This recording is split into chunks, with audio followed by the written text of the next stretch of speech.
Today I'm building the perfect cockpit. The stock seats are coming out and in are going racing specific lightweight seats with a full harness setup.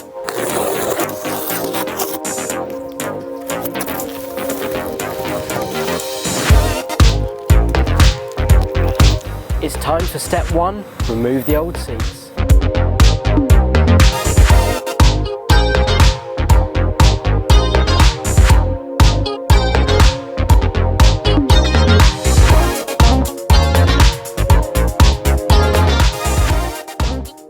Now I just want to talk quickly about why I'm changing the seats. Now as you know, my aim for the project is the ultimate enjoyable driving experience, ultimate track day car. Now these seats are sporty in a way that road car seats are sporty. They're still very padded, they've got big bolster cushions which do hold you in but not majorly well. You still slip and slide on them, and of course you are very high up. We'll not only be lowering the seats and saving the weight, but giving us more connection in the car. So we'll be strapped in, we'll be feeling at one with the car so you can respond better to those slides, those moments, and be on the limit more precisely. Here we get our first side-by-side comparison of the two seats. This is pretty exciting. Now come and take a look. Oh dear. I've just broken something off the old seat as I sat on it. We'll address that in a minute. So come and take a look inside the car. So these are the mounting struts that we'll be going onto with the base plate, and that is the cable that powers the airbag and all sensors and everything in the seat, if you're wondering. So that is where our airbag delete will be going into. We also now get a fascinating look under the seat, and they are much more complicated than they come across, whereas this is much less complicated. This is just a bit of fiberglass and some fabric.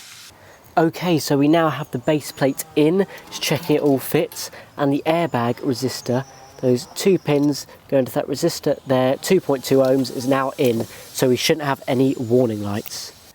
Here's a funny story. I'm in the back of the car at the moment, and there is all of my kit and all the stuff that I've been working with. And I wanted to go out for lunch, so I shut the boot. And as I did so, I thought, oh, I need to lock the car. Go to lock the car, nothing happens.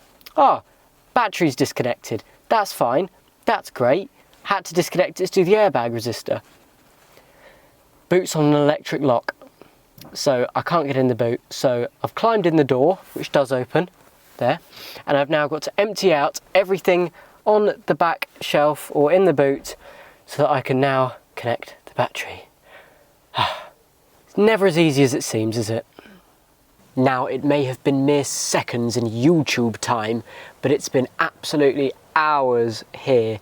We hit quite a big snag. The issue we hit was with the airbag resistor. We didn't test it before we put it on the car because we assumed that things we buy would work. That was stupid.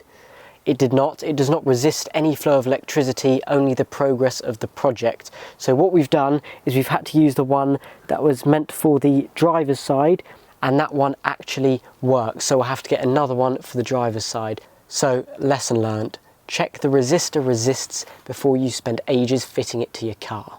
Now before I do the fun bit of getting to put the seat in, as I make that sound very, very simple, and it won't be, I want to tell you that the issue we had in the last video of getting the lights to flash and the horn to work on the steering wheel button, that is now working. Stay to the end and you will see that working, and it is beautiful. It flashes wonderfully. Oh, you're gonna love it. Just stay to the end and watch that. Okay, we fitted the base plate and the sliders are now working also. Been a massive overcomplication to do them, but I think it's gonna be worth it so that more than one person could drive the car comfortably. We've offered the seat up and now time to bolt it in.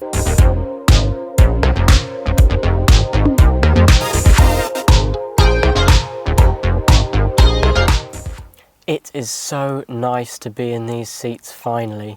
They feel amazing. The support at the hips, for your legs, for your shoulders is amazing. Now, it's been a very long day. There's been lots of snagging. In short, don't use seat runners unless you really need to. They're a faff, they're so fiddly.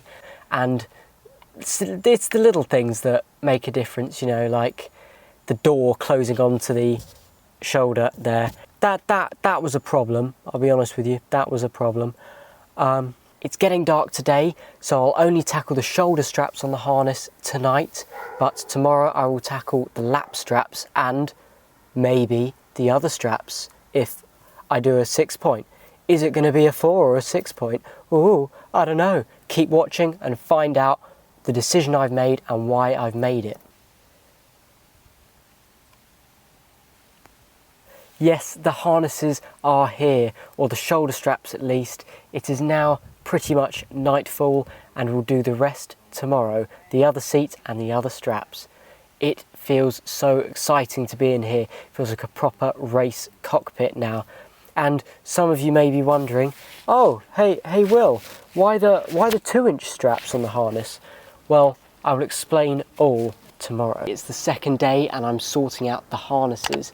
Now, if you can see here, we've got these backing plates which the eye bolts attach to, and this is the base plate. I've had to take the seat out again in order to drill new holes in better positions.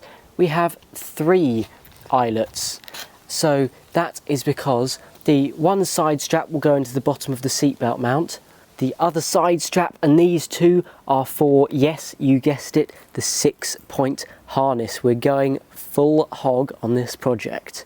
The harness is finally done and the seat is fixed and the slider works, the door doesn't hit the seat, and all the things that should happen have happened. We've got the seat belt still working and the harness feels amazing.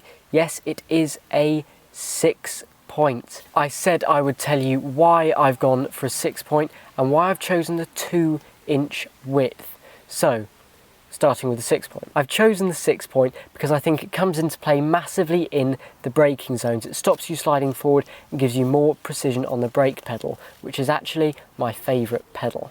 As for the 2-inch strap width, I've chosen that because it's sort of the modern standard. 3-inch straps were mainly due to fabric strength, but now 2-inch straps are plenty strong enough. Also, being a smaller person, they fit nicer in between your shoulder and your collarbone, and they fit nice and snug into the hips. With a 3-inch strap, they sometimes sort of bridge the gap between your top of your hip and the bottom and don't sit tight against your body. Also, you can use them with a hands device, which I do intend to do. Now, I've had my practice and my troubleshooting, so hopefully the second seat, the driver's seat, should go flawlessly. Fingers crossed. Now with the first seat in, I just want to say a big thanks to Rothelli Racing, who is also developing a GR Yaris, and I messaged him and he replied instantly with some great help. So go and check him out, I'll link him in the description. Big thanks, Rothelli. The driver's side is already going much better and the airbag resistor has been sorted in seconds rather than hours. Turns out, rather than buying these specific airbag resistors, you're better off with a little packet of these from Amazon for about 20p. Just as we were becoming a polished and slick operation, we found a seat rail with, as you can hear, a loose bearing inside it or something. We can't work out what it is. We tried drilling into it, we tried opening it up, and we cannot seem to solve it. So the project has been derailed for another day. De-seat railed. Okay, so I've prepped the driver's side plate using all the knowledge that we gathered from those mistakes, shall we say, on the passenger side. I've got the new seat sliders mounted to the plate and the side mounts are also bolted up, and the eyelets are all secure at the correct angles, so this makes sure that when you clip the harnesses onto them, it doesn't twist and isn't uncomfortable when you're wearing them. The plate comes with these pre-drilled holes, but actually they're not in the optimum position. The crotch straps should come more behind you and splay out for maximum comfort and safety.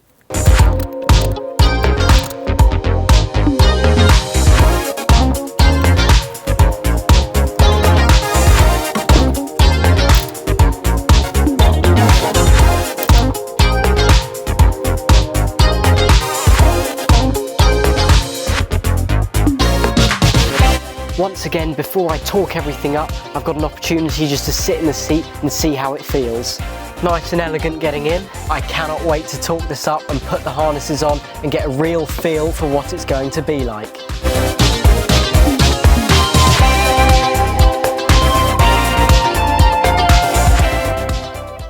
Now I can get started on the harnesses. I'm just doing the crotch straps now, and that satisfying click sound tells me that these straps are secure.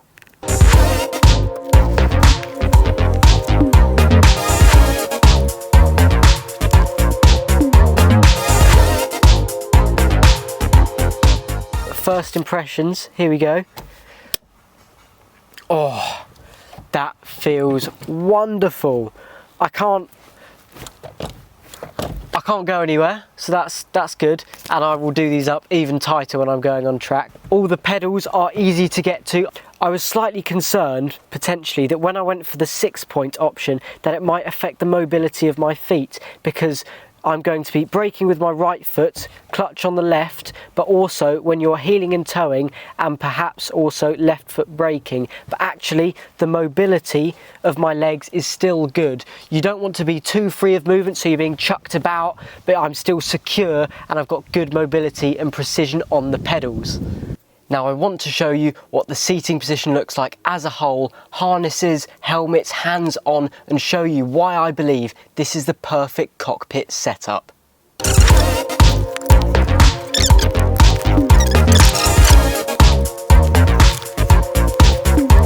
So this is what my seating position looks like. So far, the improvements that we've made upon the stock cockpit is 1, changing the steering wheel, so this provides much better grip, a better diameter, more feedback, and it brings the wheel closer into a stronger position. And now we've changed the seats so that they are not only lower, but they hold you in more firmly, and of course we've got the 6-point harness. So this is what the position looks like for me. I feel like I've got good mobility on the wheel, I can reach the gear stick easily, and most of all, I'm connected strongly to the car. I can't move, I can't go anywhere, and I'm going to be getting all that feedback through my bum, through my back, through the straps, through everything. So this is going to give me that feedback that I need to drive on the limit and be precise. There were of course other options with what we could do in here, door cards, different panels, stripping it more bare, but what you have to remember is for it to be the ultimate track day car, it has to get to the track. I don't want to have to trailer cars. You want to be able to fill it up with your wheels, your tyres, keep your Pringles can in the middle, have a drink on the way to whatever track it is, and be comfortable and have a good all-round experience that's on and off the track. So that is why I believe that this is the perfect cockpit setup. Previously, the wires were inside this boss and this cowling, and that's where they were getting caught up. Now we've abandoned that altogether and now have this cable that comes out from under the steering wheel in one of those grooves, and it's a coily elastic cable, and this is actually the method that most race cars use. So it goes down there out of sight. We've got this little tether here to help guide it onto this part of the cowling, so that as you turn it wraps around there like that and is held nice and neat by tension. It's also much more easily accessible should we choose to change the button's function in future.